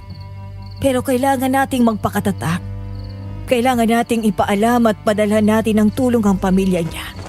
Hindi natin sila pababayaan. Pero ngayon, kailangan nating isipin kung paano tayo makaliligtas. Anong klaseng tulong ang may bibigay ng pera kung wala nang haligi ng tahanan nila, Manang? Sir Miguel, makinig ka. Kung magpapakain ka sa takot at sisi, mas mapapadaling trabaho nila. Magagawa ulit nila tayong pasukin kung panghihinaan ka ng loob. Ang dapat nating gawin, siguraduhin hindi masasayang ang buhay ni Kuya Bernard at wala nang susunod pa sa kanya. Sinikap niyang bantayan tayo sa kabila ng banta ng aswang na posible niyang kaharapin. Napakalaking utang na loob nito sa kanya. Napaluhod na lang ako sa tabi ng dugo ang katawan ni Kuya Bernard habang bumubulwak pa rin ng dugo mula sa kanyang tiyan. Ang amoy ng lansa ay humahalo sa malamig na hangin ng gabi. Habang inaalalo ako ni Manang Lucinda, naramdaman ko ang matinding panginginig ng buo kong katawan. Isang linggo ang lumipas na puno ng pagdadalamhati at takot. Nailibing na si Kuya Bernard at kahit papaano ay nagpadala ako ng sapat na halaga para sa kanyang pamilya, bagamat alam kong hindi nito mapupunan ang puwang na iniwan niya. Naging mas tahimik at mas malamig sa bahay. Ngunit sa kabila ng panganib, kailangan pa rin naming magpatuloy. Isang umaga, habang nagkakape ako sa balkonahe, isang lalaking nakauniporme ng security guard ang huminto sa harap ng gate. Matikas ang tindig nito at taas noong tumango at ngumiti sa akin. Kayo po ba ang bagong guard na ipinadala ng agency? Opo, Sir Miguel. Ako po si Leonardo, ang kapalit ni Bernard. Mang Leonardo, maupo ka muna. Alam mo naman siguro ang nangyari sa huling naka-duty rito, hindi ba? Nabanggit po sa opisina, Sir. Bagamat hindi naging detalyado ang paliwanag nila tungkol sa insidente. Masaya lang ang sitwasyon dito. Hindi lang basta pagnanakaw o simpleng trespassing. May mga bagay sa labas na hindi kayang pigilan ng basta baril lang. Naiintindihan ko po, Sir. At tinitiyak ko sa inyong gagawin ko ang lahat para sa seguridad nyo. Sana nga, Mang Leonardo. At pakiusap, gawin mo ng maayos ang trabaho mo. Ayoko nang may mamatay pa rito. Ayokong matulad ka kay Kuya Bernard. Handa po ako sa anumang panganib na darating sa mansyong to, Sir Miguel. Mabuti kung ganon. Ipasasama kita kay Mang Kulas para maglibot dito sa paligid. Para malaman mo ang mga bawal na pasukin at ang mga dapat mong bantayan na maigi. Pinagmasdan ko si Mang Leonardo habang sumasama kay Mang Kulas. May kung ano sa kanya na tila masyadong kampante. Pero binaliwala ko na lang dahil kailangan ko talaga ng bagong magbabantay sa amin. Lumipas ang maghapon ng payapa. Akala ko ay magiging maayos ang lahat. Hanggang sa bumukas ang pinto ng library ng may pagmamadali. Si Manang Lucinda namumutla at hinihingal ng pumasok. Miguel, may nakita ako sa labas. Manang, dahan-dahan lang. Ano nangyari? Bakit ganyan ang itsura niyo? Galing ako sa labas ng subdivision para mamalengke. Pero ang daming tao na malapit sa gate. May aksidente ba? Anong gulo ang mayroon doon? May lalaki, Miguel. May nakitang bangkay ng lalaki malapit lang sa labas ng subdivision natin. Ano? Sino raw? Taga rito ba sa atin? Hindi ko kilala. Wala naman tayong kilala rito. Pero ang itsura niya, kagaya ng nangyari kay Bernard, wakwak ang tiyan niya, parang nilapan ng hayop. Nandito na naman sila, Manang. Saglit lang nila tayong binigyan ng katahimikan. Hindi lang sila sa loob ng mansyon umaatake, kundi pati na rin sa paligid. Natatakot ako, Miguel. Baka pati ang mga inosenteng tao sa labas ay madamay nang dahil sa atin. Nanigas ako sa kinatatayuan ko. Ang balitang hatid ni Manang Lucinda ay tila isang malamig na tubig na ibinuhos sa akin. Hindi ko maikakaila ang panginginig na mga kamay ko habang iniisip ang bangkay na iyon. Nang lumabas ako ng library para sana kausapin ang mag-ama, napansin ko si Pamela. Nakadungaw siya sa bintana. Matalim ang titi kay Leonardo na naglalakad sa hardin. Pamela, nakarating na ba sa iyo ang sinabi ni Manang? May biktima na naman sa labas. Malapit lang sa atin. Narinig ko, pero mas iniisip kong nasa loob, Miguel. Ang nasa loob? Sino? Si Mang Leonardo bang tinutukoy mo? Ibang pakiramdam ko sa lalaking yan. Kanina ko pa siya pinagmamasdan. May kung anong mabigat sa aura niya na hindi ko maipaliwanag. Bakit? May naamoy ka ba sa kanya? Ibig mo bang sabihin ay isa na rin siya sa kanila? Yun nga nakakapagtaka. Wala akong naaamoy na malansa o kakaiba. Malinis ang amoy niya. Parang ordinaryong tao lang. At higit sa lahat, nakapasok siya sa loob ng bahay. Eksakto. Kung aswang siya, hindi ba dapat nasunog na siya o nahirapang huminga dahil sa mga proteksyong inilagay ni Mang Kulas? Yun ang lohika. Pero ang kutob ko ay hindi na itatago ng mga anting-anting. May mali sa kanya. Hindi ko lang matukoy kung ano sa ngayon. Hindi lahat ng aswang ay amoy lupa at balansa, Miguel. Huwag kayong masyadong kampante sa mga harang na ginawa ko. Anong ibig niyong sabihin, Mang Kulas? Akala ko ba sapat na ang mga nilagay nating proteksyon sa paligid? Sa paglipas ng panahon, natuto na rin silang makisama sa mundo ng mga tao. May mga aswang na kaya nang maging mukhang normal. Mas normal pa sa atin. May mga ritual silang ginagawa para itago ang kanilang tunay na anyo at amoy. Pero Itay, ang mga proteksyon mo ay para sa mga masasamang espiritu at nilalang. Bakit siya nakatuntong sa pintuan natin nang walang nangyayari sa kanya? Dahil ang protection ay parang bakod. Kung hahayaan mong bukas ang gate, makakapasok ang magnanakaw. Kailangan nating manatiling alisto. Kung may duda kayo, bakit hindi na lang natin siya paalisin ngayon din? Delikado kung may espiya tayo sa loob. Huwag. Hayaan natin manatili si Leonardo rito. Kung gusto nilang pumasok sa teritoryo natin, papasukin natin sila. Pero Mang Kulas, baka mamatay tayong lahat. Mas madaling hulihin ang daga kung nasa loob na nagbitag, Miguel. Magiging advantage natin ito kung sakaling pinasok na talaga tayo ng kalaban. Mas alam natin ang pasikot-sikot ng bahay na ito kaysa sa kanila. At mas mapaghahandaan natin ang gagawin. Tama si Itay. Kung palalayasin natin siya, baka sa labas siya umatake kung saan wala tayong kontrol. Dito, Nakikita natin ang bawat galaw niya. Nakakatakot ang plano nyo. Pero wala na yata akong ibang pagpipilian, kundi magtiwala. Tumingin muli ako sa labas. Kay Leonardo na tila nararamdaman ang titig ko, kaya lumingon ito at sumaludo ng may tipid ng ngiti. Hindi na namin muling pinag-usapan ang tungkol doon sa takot na baka marinig din kami ng bagong gwardya. Palangiti naman ito, pero buhat ng sabihan ako ni Pamela tungkol sa nararamdaman niya, nag-iba na rin ang pakiramdam ko rito. Binalot ng katahimikan ng buong paligid. Yung tipong pati ang mga kuliglig ay tila natatakot gumawa ng ingay. Nakadungaw ako sa bintana ng kwarto ko. Hindi dinadalaw ng antok kahit na anong oras na. Pinilit ko na lang bumalik sa kama, pero bago ko pa man mapikit ang mga mata ko, isang malakas na kalabog ang nanggaling sa labas.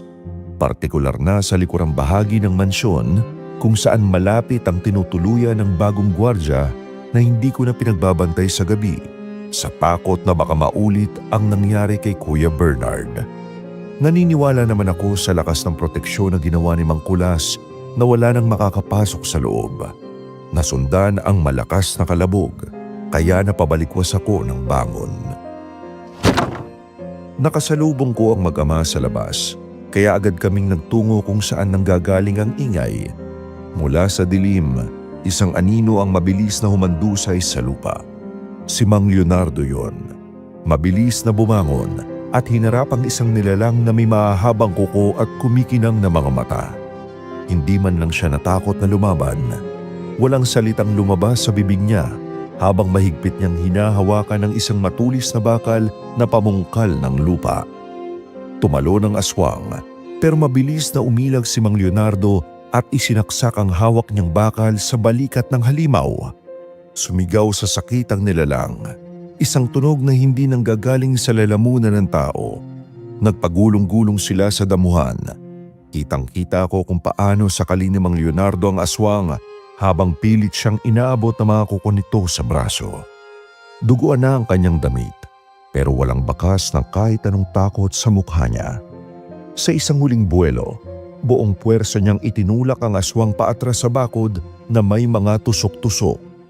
Napuruan ang aswang sa dibdib, pero bago pa man ito tuluyang mapatay ni Mang Leonardo, mabilis itong nakabalik sa anyong aso at mabilis na naglaho sa madilim na kakahuyan. Naiwang hinihingal si Mang Leonardo. Dugo ang nakatitig sa kawalan habang hawak ang kanyang sugatang braso.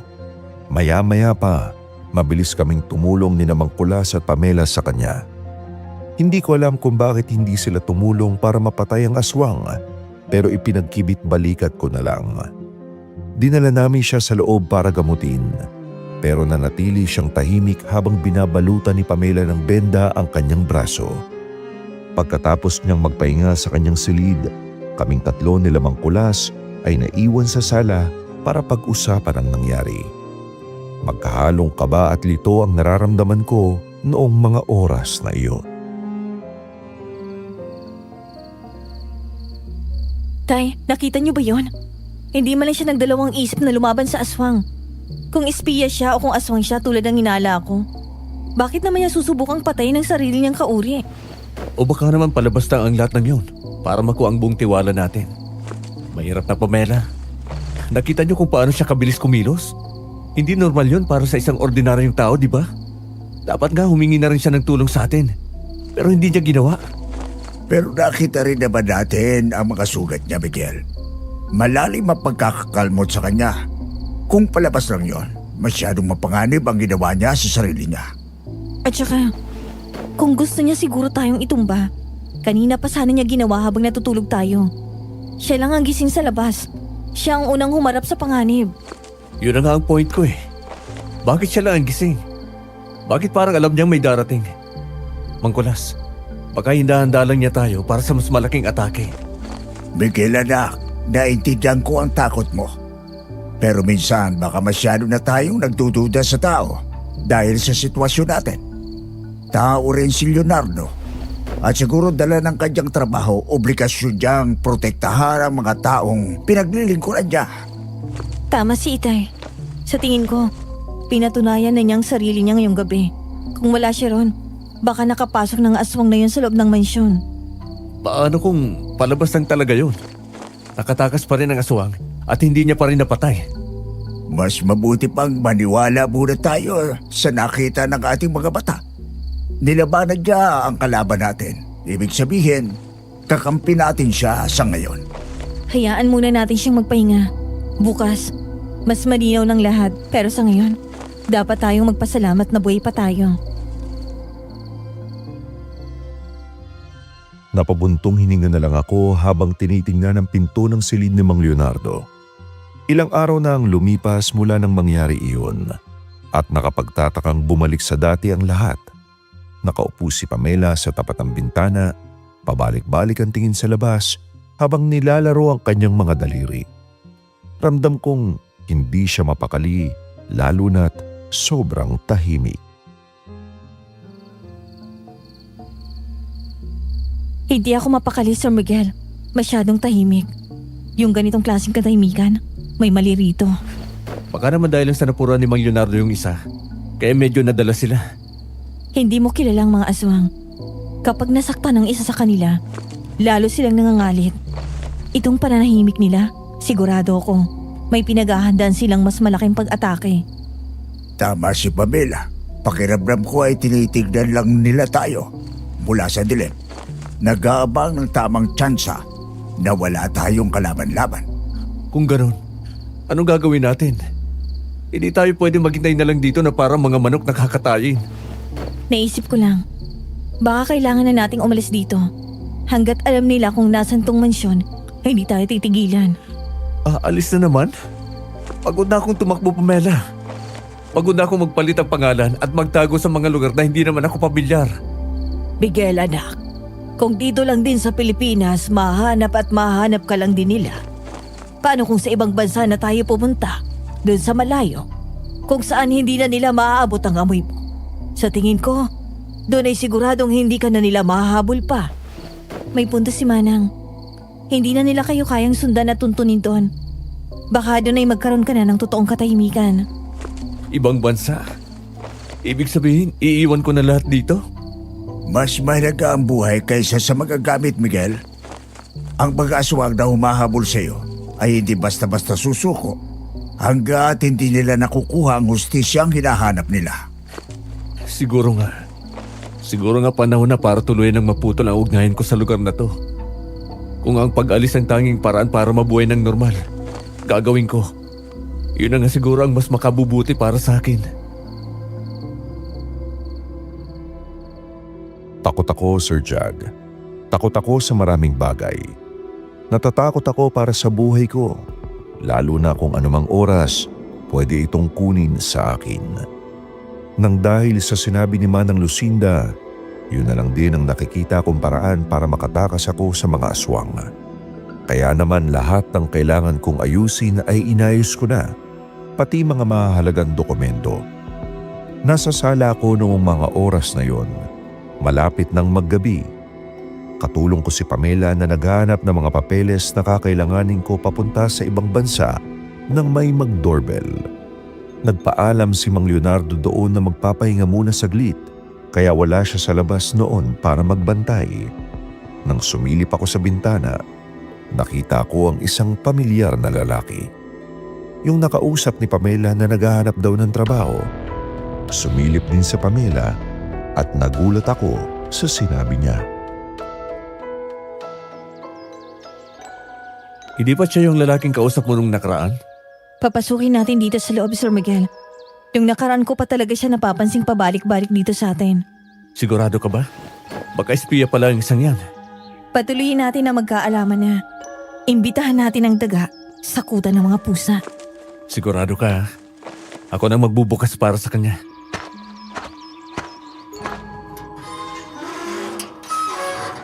Magandang hapon po, Sir Miguel. Hapon na. Anong sadya mo? Tsaka, paano mo nalaman ang pangalan ko? Nabanggit po ng babaeng kausap ko nung nakaraan. Bumalik po ako, nagbabaka sakali lang. Sige. Pumasok ka. Hindi ako basta-basta nakikipag-usap dito sa labas. Dahan-dahang naglakad ang lalaki papasok.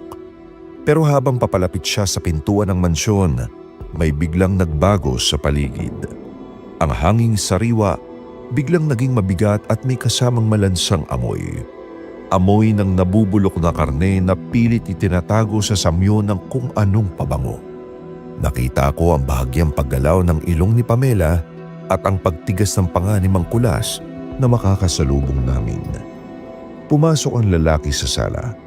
Maayos ang kanyang pananamit, mukhang disente, pero ang kanyang mga mata ay pabalik-balik ang tingin sa bawat sulok ng bahay. Huminto siya sa gitna, bit-bit ang isang helmet. Magandang hapon po ulit sa inyo. Ako nga po pala si Raymond. Pasensya na kung naabala ko po kayo. Gusto ko lang kasing itanong kung... Kung may bakante kaming trabaho, yun bang itatanong mo? Opo. Kahit ano pong pwedeng gawin dito sa mansyon. Umaasa lang po ako na nangangailangan po kayo ng dagdag tauhan. Raymond, di ba? Bakit kailangan magsinungaling ka pa? Anong kailangan mo sa amin? At pabalik-balik ka sa gate na parang nagmamanman. Pamela, teka lang. Baka naman naghahanap lang talaga ng trabaho ang tao. Hindi, Sir Miguel. Hayaan niyo po muna ako magsalita. Ikaw, Raymond. Nung gabing napuruan ako ng aswang sa kakahuyan, bakit ka sumusunod sa amin?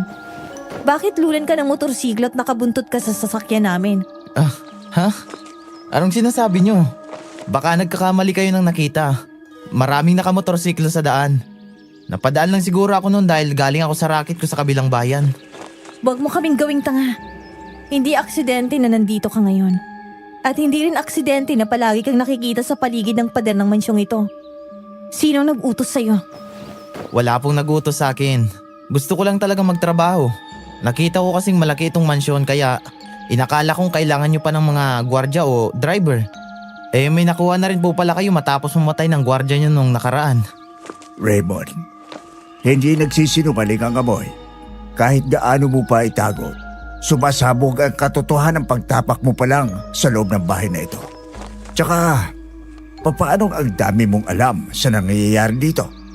Kung ako sa'yo, ititigil ko ng pagsisinungaling. Dahil nabuko ka na rin naman nung una pa lang. Alam namin kung bakit ka nandito. Sinusubukan mo bang alamin kung gaano kami kahanda para sa gagawin ninyong pag-atake? Masyado naman po kayo mapaghinala. Naghahanap lang ho ako ng ikabubuhay. Kung ayaw nyo ho akong tanggapin, aalis na lang ho ako. Hindi nyo na kailangan mambintang pa ng kung ano-ano. Hindi ka aalis hanggat hindi ka nagsasabi ng totoo.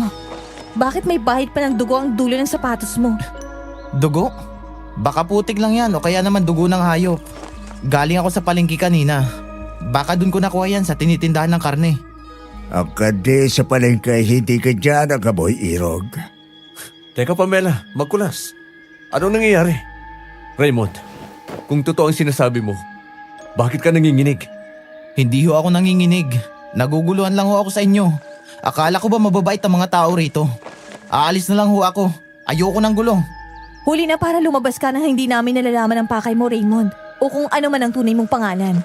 Sabihin mo ng totoo bago pa mawala ng tuluyan ang pasensya ko sa'yo. Sinabi ko na sa inyo, nagkakamali kayo. Tao lang ako na naghahanap ng trabaho. Kung tao ka, bakit hindi tumitibok ng normal ang puso mo habang tinatanong kita? Ni hindi ka nga humihinga. Huwag ka nang magpanggap. Huli na dahil pumasok ka na rin naman dito sa loob. Sa tingin mo ba, hahayaan ka pa naming makalabas?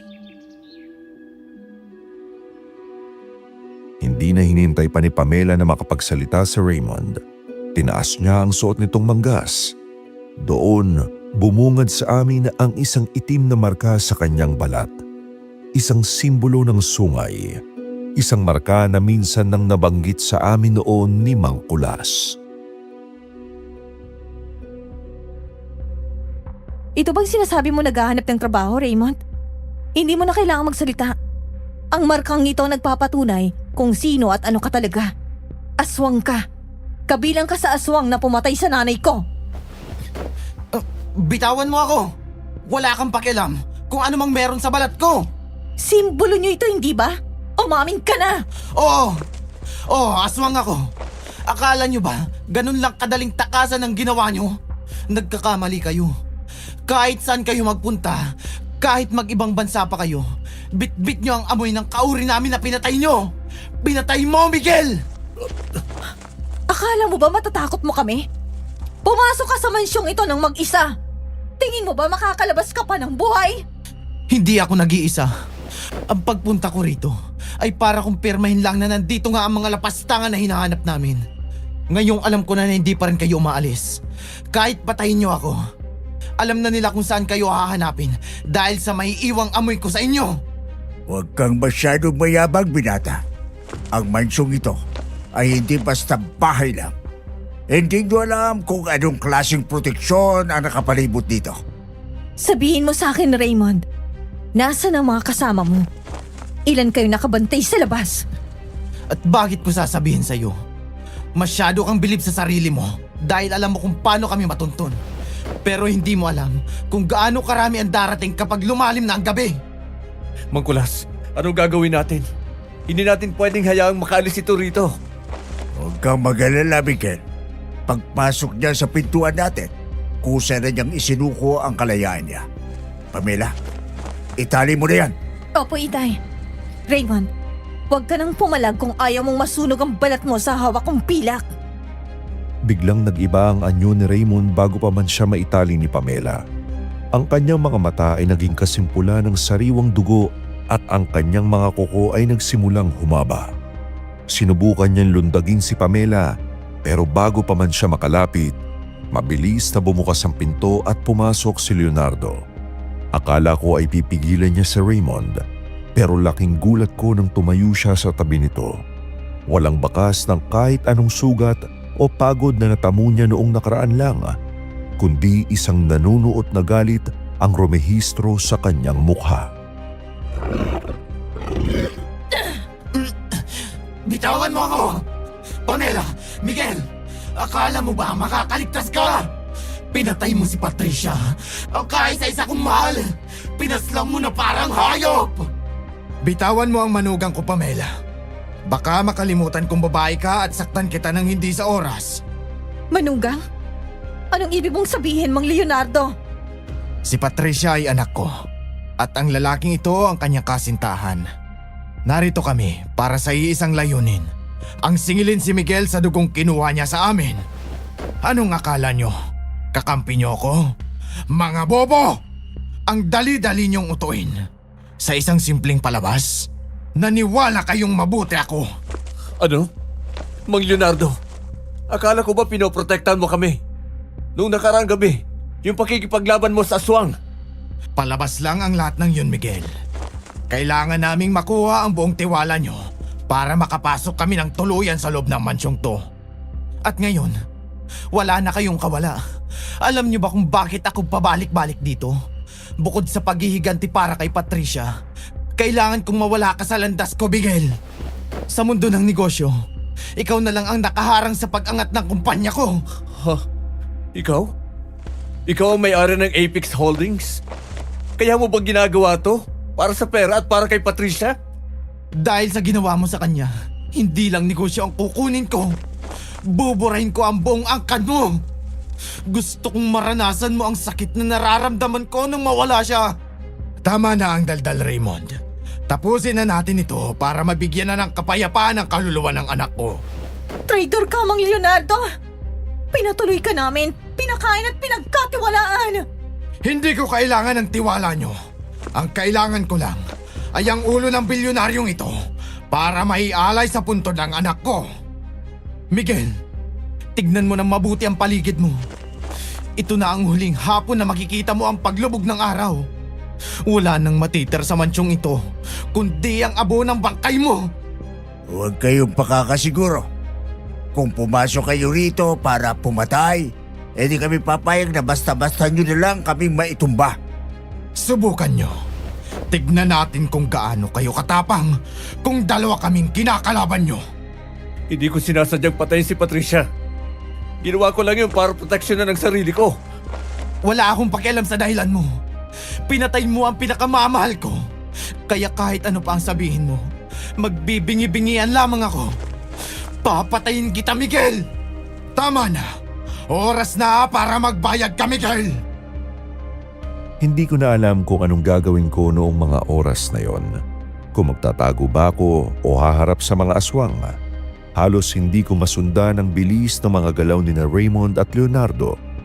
Ang kanilang mga anyo ay hindi pang tao. Ang kanilang mga balat ay tila naging kasintigas ng bato at ang bawat kuko nila ay handang humiwa ng laman. Sa isang sulok, nakita ko si Manang Lucinda na nakaluhod. Nanginginig ang buong katawan habang mahigpit na hawak ang kanyang rosaryo. Ang kanyang mga higbi ay humahalo sa mga ungol ng dalawang nilalang na nasa harap namin. Tumalsik ang isang malaking vase nang mabangga ito ni Raymond. Mabilis na kumilos si Pamela, hawak ang kanyang balisong na gawa sa purong pilak, habang si Mang Kulas ay pilit na hinaharangan ang bawat buwelo ni Leonardo. Sa gitna ng gulo, naramdaman ko ang isang malamig na bakal na dumampi sa aking palad. Miguel, hawakan mo to. Huwag kang tutulala lang dyan kung gusto mo pang makita ang bukang liwayway. Magkulas. Baril. Saan galing to? Akala ko ba? Wala nang oras para sa paliwanag. Nilagyan ko na yan ng mga balang pilak. Oras na para lumabang ka, Miguel. Hindi ka na pwedeng magtago sa likod namin habang buhay. Asintahin mo ang dibdib nila para mas madali silang mapatay. Miguel! Sa kaliwa mo! Hindi ko alam kung paano ko nakalabit ang gatilyo. Muntik na akong dambahan ni Raymond kung hindi ko lang naiputok ang baril. Pero ang bilis niya.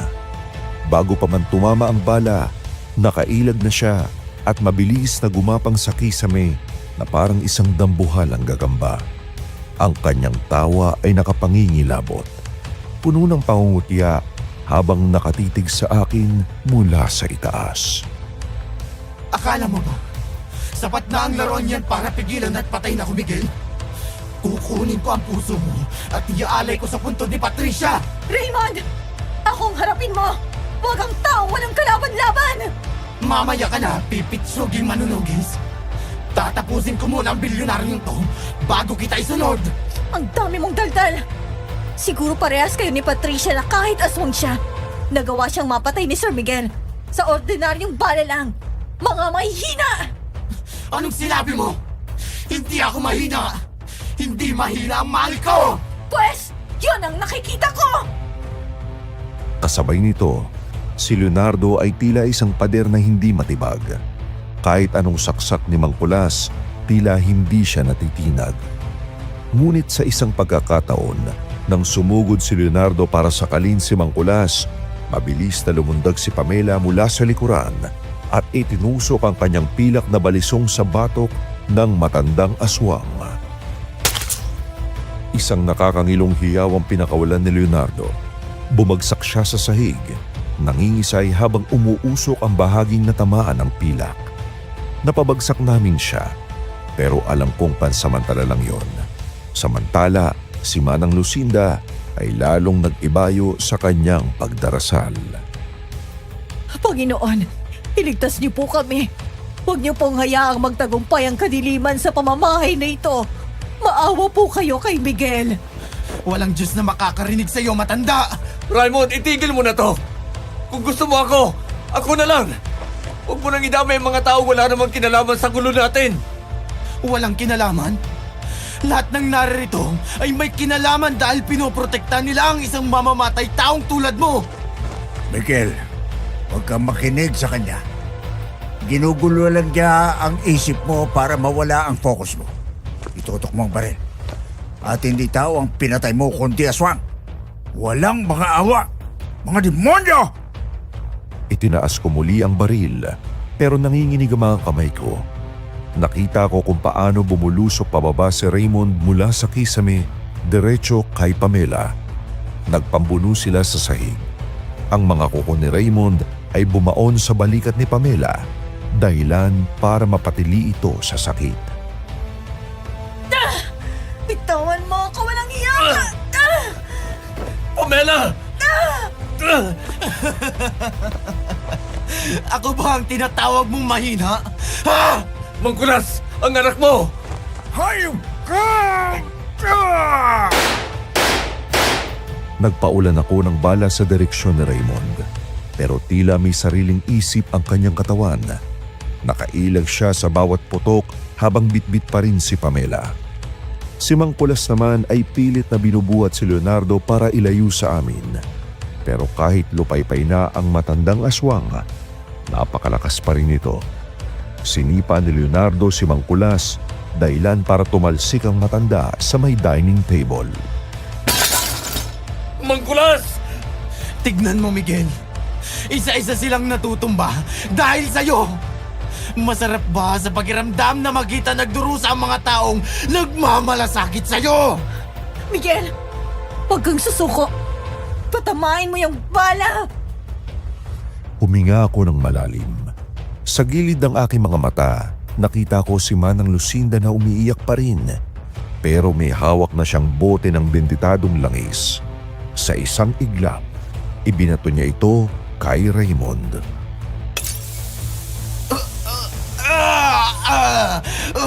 Ang hapde! Hayop kang matanda ka! Dapat lang sa'yo yan, halimaw! Ikaw ang pupuntiryahin ko ngayon! Ah! Sige! Subukan mong galawin ang matanda, Raymond! Puputok lahat sa'yo ang bala na meron tong baril na to! Subukan mo, Miguel. Ipakita mo sa akin kung may bayag ka! Ngayon na, Miguel! Putukan mo na! Kinalabit ko ang gatilyo. Pero sa hindi inaasahang pagkakataon, mabilis na humarang si Leonardo sa harap ni Raymond. Sinalo ng aswang ang lahat ng balang para sa kanyang magulang. Tumulo ang masaganang dugo mula sa dibdib ni Leonardo. Pero bago siya tuluyang bumagsak, isang matalim na tingin ang ipinukul niya sa akin. Napabagsak na namin si Leonardo, pero si Raymond nananatili siyang nakatayo. Lalong naggangalit sa galit habang pinagmamasdan ng kanyang biyenan na wala ng buhay. Hindi. Papa! Miguel, hindi mo alam kung ano at gaano kalaking gulo ang sinimulan mo ngayong gabi! Isa na lang, Miguel! Isa na lang! Sabihin mo na ang lahat ng gusto mong sabihin!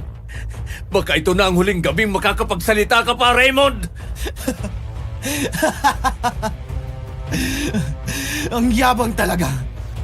Iyan lang naman ang meron ka. Papatayin ko kayong lahat! Miguel! Ngayon na! Itulak mo siya papunta sa akin! Pinaputukan ko ang mga binti ni Raymond.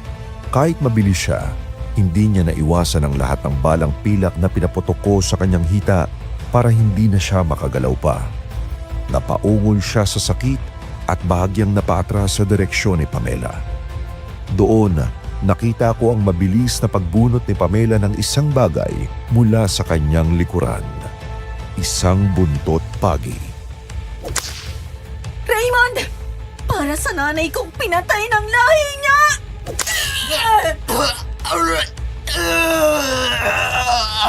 Ang sakit! Anong ginawa mo sa akin? Buntot pagi! Hinding-hindi ka na makakabangon pa rito! Miguel, huwag mong tigilan habang nauubusan na siya ng lakas. Ubusin mo na ang bala sa liblib niya! Manahimik ka na, Raymond! Hindi! Hindi ito maaari! Ang kumpanya ko! Ang pag-iiganti ko! Wala nang kumpanya, Raymond! Sa impyerno mo na ituloy ang ambisyon mo!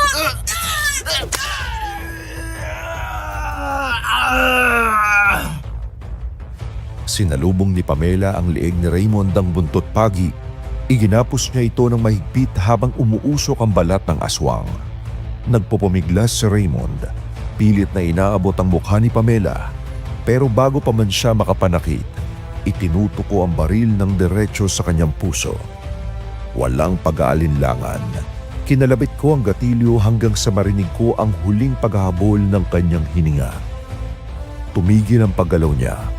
Ang kanyang mga mata na nagninga sa galit ay unti-unting naging malabo hanggang sa mawalan ito ng buhay. Bumagsak siya sa sahig, katabi ng mga abo ni Leonardo. Ang sala na puno ng gulo ay biglang binalot ng isang nakabibinging katahimikan.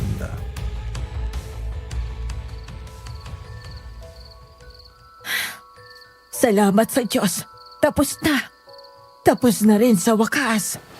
Ayos ka lang ba, Miguel? Nasugatan ka ba? Ayos lang ako, Pamela. Salamat. Ikaw, may mga tama ka. Huwag ka muna magpasalamat, Miguel. Patay na sila. Pero kailangan nating linisin ang lahat ng ito bago sumikat ang araw. Ang bangkay ni Raymond ay hindi basta-basta maglalaho na parang kay Leonardo.